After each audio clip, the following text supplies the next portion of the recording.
Selamat siang semuanya. Nama saya Mike Rivaldo dengan nomor NIM 24400371134 dari jurusan Computer Science. Hari ini saya akan mempresentasikan tentang Artificial Intelligence.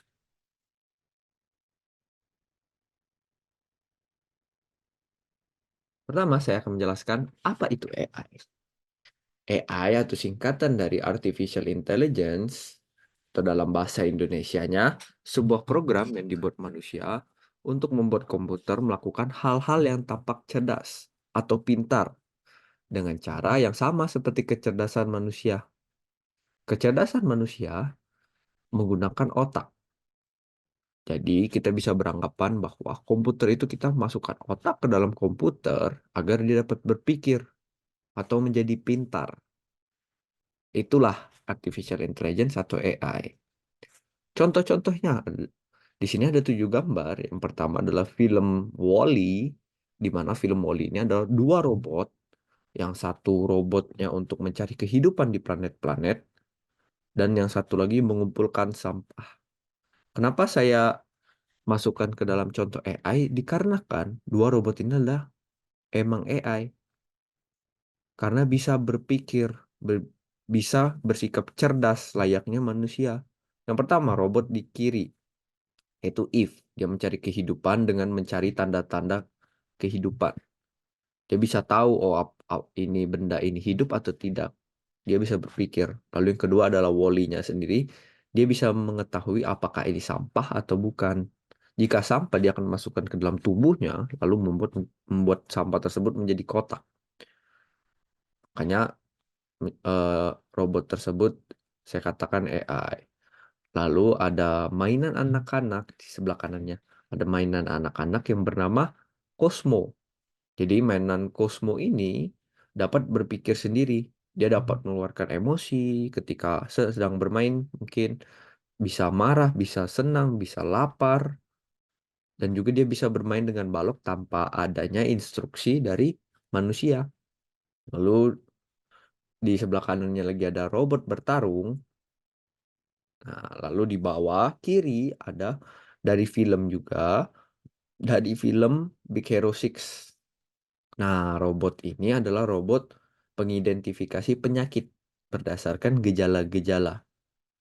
Dia bisa melihat melihat dari gejala tersebut lalu memberikan kesimpulan bahwa itu penyakit apa dengan akurat. Sebagai contoh, ketika saya gatal-gatal di tangan, robot ini melihat, lalu dia akan tahu, oh ini penyakit jamur dari gejala saya. Gitu. Lalu di sebelah kanannya ada sebuah robot dari Star Wars yang membantu manusia. Nah, ini ada contoh dari kehidupan nyata juga. Home Assistant Alexa. Home Assistant ini adalah AI dikarenakan dia mempelajari suara kita. Dia bisa mengenal kita, mempelajari pola kita. Misalkan saya tiap jam 10 pagi menyalakan lampu. Lalu Alexa itu akan belajar dan membiasakan dengan pola tersebut. Jadi tiap jam 10 pagi dia akan menyalakan lampu. Oke. Next adalah ide besar AI. Ide besar AI ini ada 5. Perception. Yang pertama perception. Perception itu bagaimana komputer melihat dunia. Bagaimana komputer berinteraksi. Menggunakan apa? Menggunakan sensor. Sensor-sensor tersebut baik itu kamera, baik itu mic untuk suara, baik itu laser untuk jarak, itu semua adalah sensor. Kedua, representation dan reasoning. Jadi komputer AI ini harus memiliki representasi dan reasoning. Ketiga, learning. Layaknya manusia, AI perlu belajar dari awal ketika kita buat, dia perlu belajar agar menjadi akurat. Sama seperti manusia, dalam tahap kita juga belajar, lama-lama belajar. Kita belajarnya baik dari buku, dari jurnal, dari website, dari research paper, komputer, sedangkan AI belajar dari data. Lalu yang keempat ada natural interaction. AI perlu ada interaksi. Interaksi dengan siapa? Interaksi dengan manusia. Sebagai contoh, Kita membuat sebuah robot yang bisa berjalan. Robot tersebut berjalan layaknya manusia. Bagaimana dia belajar?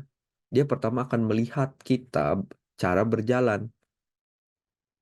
Oh, manusia jalannya kaki kiri angkat, majukan turun, kaki kanan angkat, majukan turun. Lalu itu adalah interaksi. Kita berinteraksi dengan AI berinteraksi dengan kita. Lalu yang kelima adalah social impact. Jadi ada pengaruh lingkungan AI tersebut, baik itu positif maupun negatif. Tahap-tahap AI bekerja. Jadi AI memiliki 3 tahap. Yang pertama adalah dataset. Dataset adalah data-data yang digunakan oleh AI untuk belajar. Sebagai contoh, teks. Teks itu baik dari blog, dari website, dari Wikipedia, dari buku, dari jurnal, dan lain-lainnya.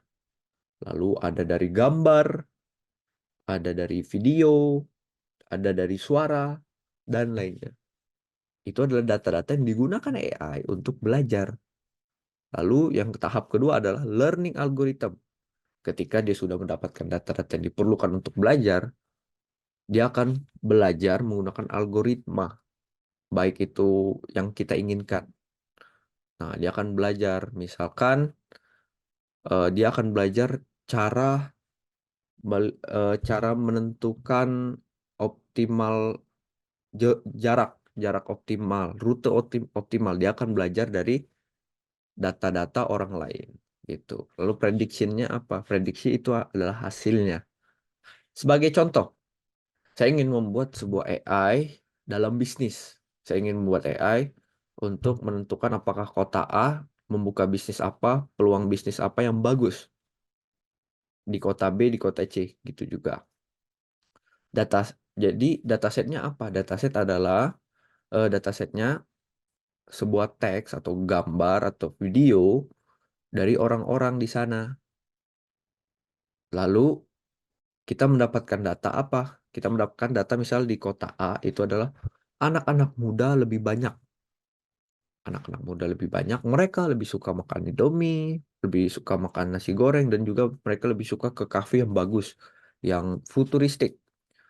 Nah, dari learning algorithm itu dia akan mencari tahu di kota A, kota B, kota C, di mana yang memiliki penduduk eh, usia mudanya banyak, yang emang kafe Indomie, kafe nasi goreng, yang kafe yang bertema futuristiknya yang emang meningkat, yang memiliki penjualan yang bagus.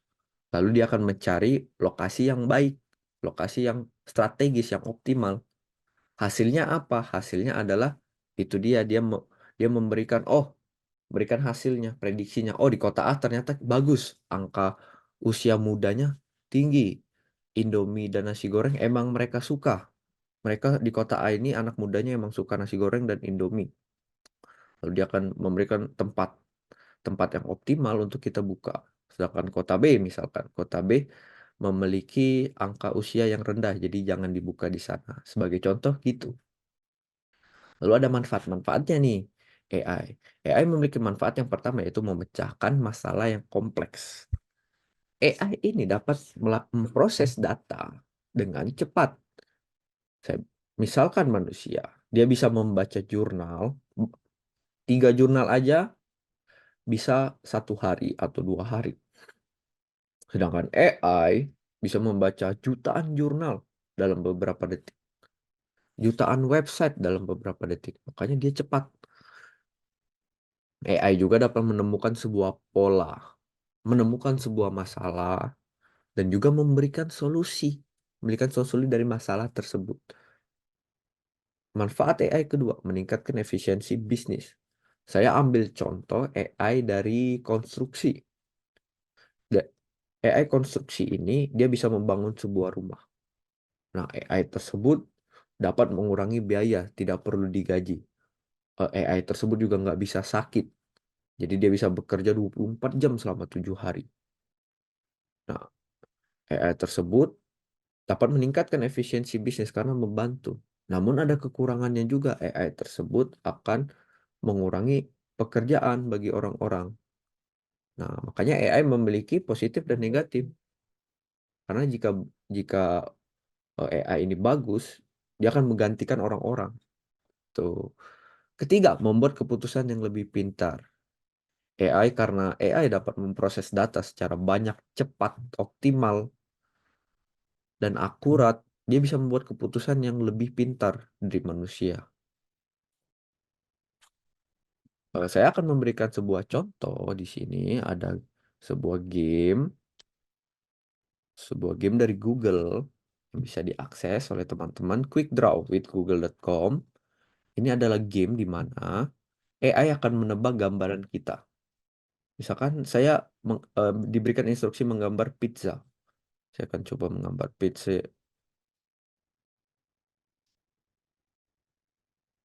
Nah, oh, dia tahu pizza.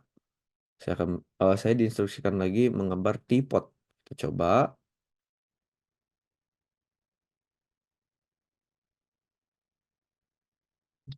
Oh, dia tahu. Lalu lollipop. Nah, ini lollipop. Kita tinggal. Oh, dia langsung tahu. Tuh, ini ada salah satu AI yang belajar juga. Snowflake. Oke, kita coba buat snowflake ini. Saya hanya menggambar tiga itu aja dia sudah tahu. Nail. Oh, lalu ada windmill.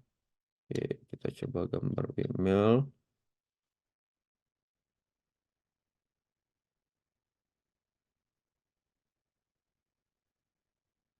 Hmm. Oh, dia tahu. Kenapa dia bisa tahu? Saya akan beri contoh. Di Quick Draw ini memiliki 50 juta gambaran atau 50 juta dataset yang digunakan. Sebagai contoh, saya mencoba ada kita mencoba orang menggambar kucing. Jadi di sini ada 103.000 data orang-orang menggambar kucing. Jadi ini semua adalah datasetnya. Ini semua adalah datasetnya. Ketika kita diinstruksikan menggambar kucing, dia akan melihat dari dataset ini. Lalu tahap kedua tadi, learning algorithm. Jadi dia akan belajar dari gambar ini. Dia belajar, oh bentuk kucing itu pertama bulat, lalu telinganya segitiga di atas kepala. Lalu ada kayak kumis. Nah, dia akan belajar dari gambaran orang. Oh, ada kemiripan. Dia ada telinganya, semua orang menggambar telinganya segitiga di atas kepala. Lalu ada kumis 6. Nah, dari situ dia akan tahu ketika kita menggambar. Tahap ketiga, prediction. Dia akan langsung melakukan prediksi. Oh, ini gambarnya sesuai dengan prediksi saya, sesuai dengan pelajaran saya, mirip dengan kucing. Maka dia mengeluarkan prediction. Nah, itu ada salah satu contoh. Kita balik lagi. Nah, selanjutnya adalah referensi. Jadi ini adalah referensi yang saya gunakan di PowerPoint ini. Jika teman-teman ingin belajar lebih lagi, bisa datang ke website-website referensi ini. Lalu di bawah ada referensi gamenya. Jadi jika teman-teman mau bermain, bisa buka quickdraw.withgoogle.com. Untuk datanya, quickdraw.withgoogle.com/data. Oke, sekian presentasi dari saya. Mohon maaf jika ada kata-kata yang salah. Terima kasih.